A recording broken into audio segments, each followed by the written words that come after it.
One, two, three, four, five cities in the Quad Cities. What? Is that counterintuitive? Yes. Is it factual? Yes. Can you win a bar bet with that information? Absolutely. And Rob Bolton and I highly encourage you to use that information to do exactly that. Consider it a gesture in advance of the 4th of July holiday here as we point toward the John Deere Classic in the Quad Cities. I won't ask you to name them this time around, though. What's happening, big fella? Bettendorf, Davenport, Rock Island, Moline, and East Moline. Yes. Silvis not included. Nearby, Right. 4 miles from the Mississippi, might as well be. The thing about that, we talk about it every year, and the thing that still eats at my craw is the fact that they use Quad City in many of the names, like the Quad City River Bandits, instead of Quad Cities. Quad is a modifier, multiple, but city. So now we're getting a little bit deeper in terms of how we define ourselves as a region, as a local municipality times 5. So it always presents like the obvious icebreaker for you and me on Talk of the Tour every year, and I'm happy for that. Hey, is that the River Bandits memorabilia behind you there, by the way? Sort of. That Sort of. cap, yeah, I figured, look, I'm on my way to getting you a minor league baseball cap, and so since we're about halfway through the calendar year, All-Star break is certainly with Major League Baseball coming up, and I've been doing some shopping. I thought, you know what? I have a bunch of minor league baseball caps, and I break them out every once in a while.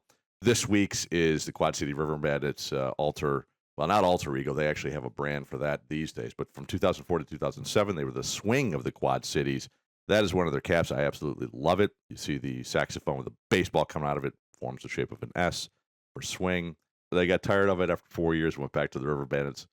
What they have been ever since. So yeah, there's our baseball. There's our American flag. Nothing goes better together when we're celebrating Independence Day in this country. Can't wait to add to my minor league baseball cap collection, courtesy of you, by the way. So I like to sort of sprinkle in some guys in the power rankings ordinarily, but when I looked at the top 4, I was really intrigued by all 4 of those guys because that's who I would like to hit here this week, Rob, because Sungjae Im at the top of the power rankings was kind of lost in the mayhem of the Travelers Championship, right? The week that Cameron Young shot 59 on Saturday. Scotty, of course, won again on Sunday. A very quietly productive tie for third for Sungjae Im, who I would think is the betting favorite this week at plus 1,200, huh? Yeah. In fact, as of last night, he's 200 shorter. He was 1,400 about 12 hours ago. Yeah, throughout the majors, he has not been good in the majors. Otherwise, he's been one of the best in the world. So it's odd how that happens. And it helps. He's like exhibit A of why I just throw out negative results in the majors. They're just different. And it's not an indictment about anybody. He can't play the majors. Of course, that's not the case. They're different tournaments. He traveled to his native South Korea and successfully defended a title there and has just kept the rally rolling. It wasn't the case last year. It is the case this year, and he was scuffling a little bit in terms of our expectations for him earlier this year. So, yeah, I mean, Patrick Cantlay was in the field early. He was going to make his tournament debut. He probably would have been atop the power rankings, probably would have been atop the betting board if he already wasn't. I didn't get a chance to look at it before he withdrew. But Sungjae, man, he's a proper surrogate for that spot this week. And he's got to be in every fantasy format. There's no doubt about it, even for defensive purposes, just because, yeah, in a field that really doesn't have a prohibitive let's put it, an obvious favorite to prevail. A guy like that is that. So I'm excited about the fact that he's 12-1 to win, even though it was a little bit longer, not long ago. The betting board obviously reflects what the bettors are thinking and doing about it, and they're doing the right thing. I think this might be a week to kind of sprinkle your units around. That was the counsel from your colleague Ben Everill from PGATour.com. So maybe that's the approach for gamers and bettors this week. People will often land on the defending champion and with mixed results because sometimes they're just not in the same form that they were when they won a year ago, even if there was a comfort level on that golf course. Small sample size, but in Sepp Straka's only title defense, he finished tied for 5th at what is now the Cognizant Classic in South Florida last year. Sepp Straka coming at you, number 2 in the power rankings, plus 1,600 this week. sometimes when we talk about defending champions, it's just easier to say, yeah, they won last year, so of course they're comfortable. But, a year is a long period of time. And even though all of the factors that we use to prognosticate and to expect and to use for our betting purposes and fantasy purposes all make sense. That's what we have to use. We can't get inside the guy, and we can't get inside the future, which is what's going to happen this week. It really only takes one horrible hole to rule out the fact that he's going to defend his title this week. So it's why I always start at the bottom, but with a guy like that, we start with the top 10 as a reasonable expectation. That's where I would play around in terms of a market for Sepp Straka. The last time he defended a title was at the Golfbet Classic at the Palm Beaches. That was last year. He hung up a top 10. So, like, the guy's just unflappable. I mean, he's just really impressive. He just goes out there and golfs his ball, and he seems to have no short-term memory. So the fact that he's back, he's defending, he doesn't have to be. He's going to be over in the UK coming up here to play some more golf in the last major of the year, of course. And so that's on the horizon. But I just love the guy that he just plays for right now. That's really the key here. And he happens to be in form. What we've learned about him in the last year and a half or so is that he's no longer that 6 times a year I'm really, really good guy. He has been able to sustain it. So he's been comfortable in his own skin at this level. That's also contributing to the confidence this week. I think if I told people that Davis Thompson is the owner of 3 career runner-up finishes on the PGA Tour, they would be surprised by that. 2 of them have come this year. 1 of them came last week in Detroit, in fact, at the Rocket Mortgage Classic. Thompson also top 10 at the U.S. Open. He is quietly turning into an impactful young player on the PGA Tour, and he's at plus 2,200 this week, the man who sits 3rd in the power rankings. There's another bar bet. How many finishes for Davis Thompson? And you're going to get a lot of people because he's not a PGA Tour winner yet. And even amongst avid golf fans, they're going to be like, who? What does he look like? Because we haven't seen him jump ahead yet. But, I talk about trajectory and I talk about career bell curve a lot. And because that helps help me frame expectations as it concerns the macro. But he's the kind of guy who could be the poster boy for this is what a career trajectory is supposed to look like when you're this good, this young, and you don't win yet. And now you're on your 3rd year in the PGA Tour when it's expected that it's time to break through. You're finally learning where to stay on the road, where to eat, where you want to play, where you need to break, and looking forward to it and becoming a professional golfer. This is his job, pays very well, but it's still difficult to get it all together. And he has been able to do that, man. I really wanted to slot him number 1 in this tournament. And had there been another first-time winner since Dylan Fratelli in 2019, there was no 2020 edition, so there's been 3 editions since, none of which were first-time winners. He may have sat at the top. I'm so confident in his ability right now. He's also at the top of the power rankings in terms of the guys not currently in the Open Championship. We talk about motivation and hunger, and that's another lane, really strong narrative this week. I don't tend to get into that too much, but he needs to qualify for the Open Championship, assuming he wants to play. I'm going to go ahead and assume that that's the case. And so this week, the top 2 who make the cut that aren't into the Open and finish the highest, they'll get into the Open. I went into deeper detail into that in the Golfbet Insider on Wednesday, so I encourage viewers to check that out. But he is at the top of that list, and my confidence is highest in him. And because of that, by the way, because of all of that, I want to add that the top 5 market has me particularly intrigued this week. So that's where I would shop for Davis Thompson as well. Yeah, Thompson looks poised to break through. So does Aaron Ra, who actually shared 2nd place with Thompson last week at the Detroit Golf Club. He's now in the playoff hunt firmly, 57th in the FedEx Cup race, with only maybe a half dozen events to go before the playoffs start. And I think the markets are paying attention, plus 1,800 for the Englishman, who's 4th in the power rankings here. And the highest among the non-winners in the field, Thompson is 22 plus 2,200, Denny McCarthy plus 2,200, and then down from there. Both Rye and Thompson were in the power rankings last week and delivered. They've basically fulfilled the projection. It's been easy to support them. There's been no reason not to. Rye also, the same narrative, not in the Open Championship right now, native of England. You'd want to go back there and play in that tournament. It's very simple. Plug both of these guys in. Use them wisely. Yes, sprinkling the units makes a lot of sense just because Scotty Scheffler's not playing. Let's put it that way. That's kind of the idea there. But there is so much more value on deeper markets.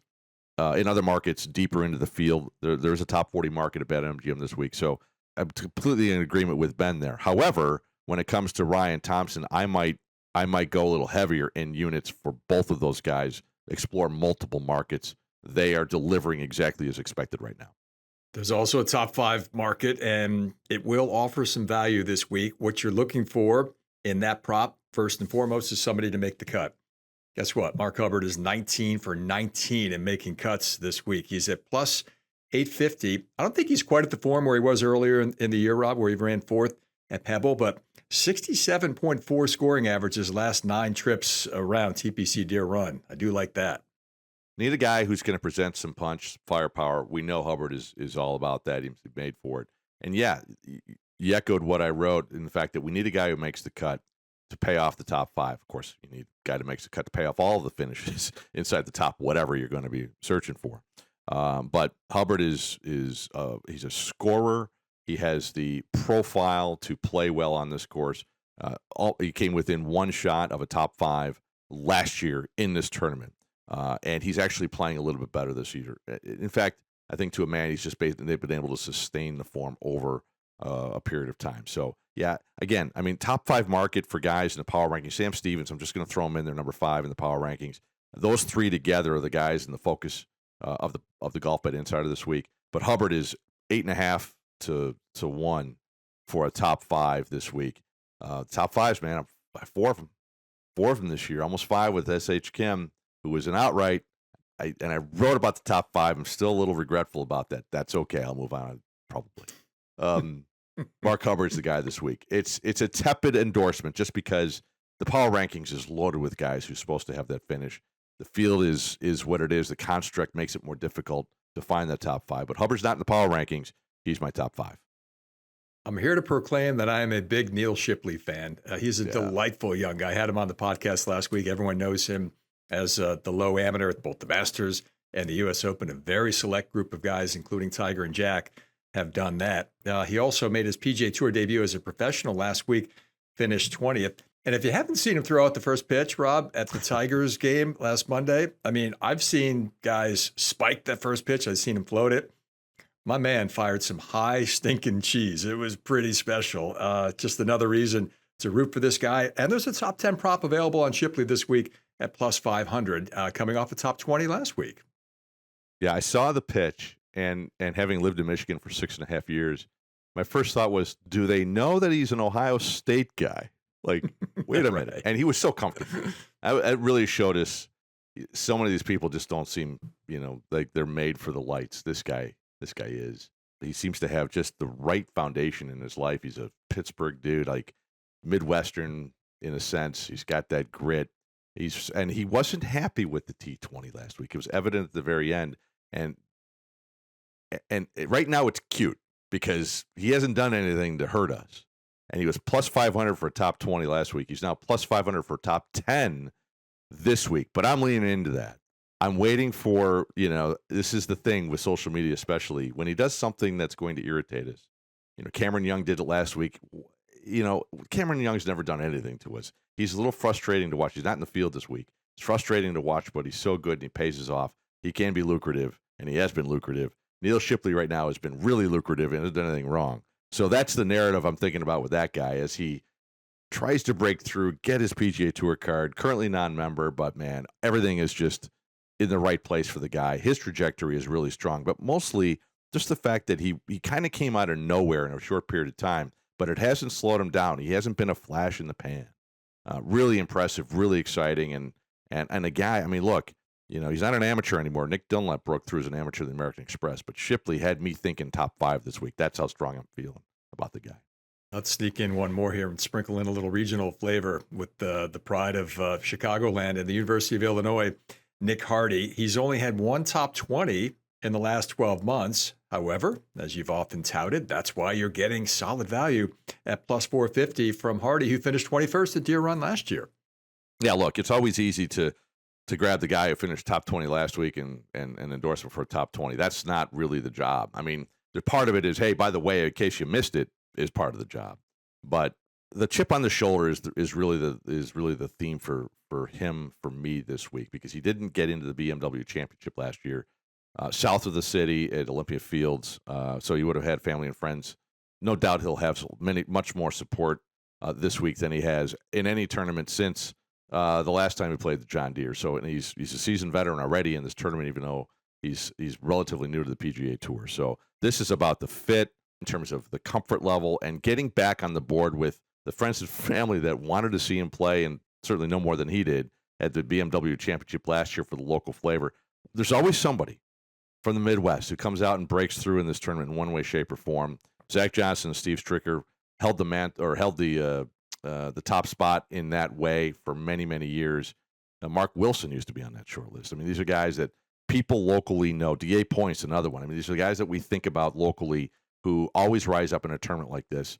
And it's just special because it's the only tournament anywhere near it within a 6 or 7 hour drive, and people flock to it. So obviously, being a Chicagoland native myself, you feel a little bit more of the enthusiasm and the energy supporting a guy like Nick Hardy. It's easy to do for me. But again, from a betting perspective, at 4.5 to 1 for top 20, given those things, I love it. Always a fun event. Always a lot of 4th of July weekend fireworks at TPC Deer Run, and we expect nothing short of the same this week for the John Deere Classic. I'm hitting the road, big fella, for the Genesis Scottish Open. You will be in good hands the next couple of weeks with our pals from PGA TOUR.com. And you and I will reconvene Wednesday, July 17th, if it works for you, to preview the Open Championship. I look forward to it. All right, buddy. Enjoy your trip. Bend an elbow for me, will you? Many.